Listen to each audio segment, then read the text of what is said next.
देश में paper leak रोकने मोदी सरकार आज संसद में गणपरीक्षा संशोधन बिल आगत करिसेंती। केंद्र मंत्री जितेंद्र सिंह लोकसभा बिल आगत करिसेंती। गणपरीक्षा संशोधन बिल माध्यम रे मोदी सरकार पेपर लीक माफिया माननकु दमन करने को चेष्टा करिसेंती। नुआ बिल आईन तैयारी हेबा परे पेपर लीक पाई दोषी को 10 वर्ष जेल दंड सहित 10 कोटी टंका जोरिमाना देबाकू पड़िबो।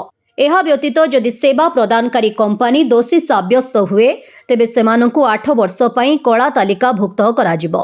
सेहीपरि जदि कंपनीर निर्देशक किंबा परिचालक दोषी साब्यस्त हुअंती तेबे सेमानंकु 10 वर्ष जेल दंड एवं 10 कोटी टंका जोरिमाना देबाकू पड़िबो।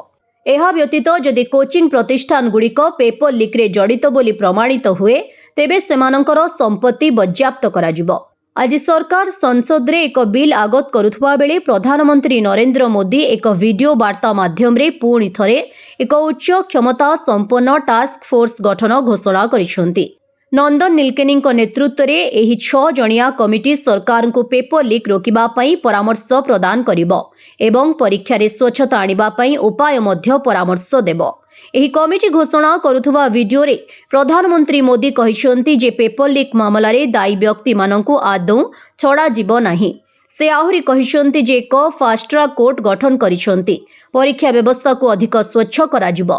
प्रजुक्ति विद्या किपरि परीक्षा व्यवस्था रे स्वच्छता आनी परिबो एवं परीक्षा उपरे विश्वास को मजबूत करि परिबो से नै एही कमिटी सरकार को परामर्श देबो।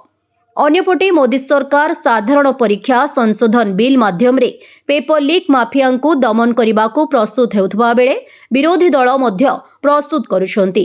नूतन बिल उपरे अन्य विरोधी दल गुड़िकर मत ए पर्यंत संपूर्ण स्पष्ट नुहे। आज सकाळे संसद रे मल्लिकार्जुन खारगे कैबिन रे इंडिया ब्लॉक बैठक करिबो। एही बैठक रे विरोधी दल पेपर लीक विरोधी आईन संशोधन बिल पई रणनीति प्रस्तुत करिबे। एही बैठक रे एही बिल उपरे विरोधी मत निर्णय कराजिबो। ब्यूरो रिपोर्ट विकल्प समाचार। आम चैनल को लाइक शेयर एवं सब्सक्राइब करंतु।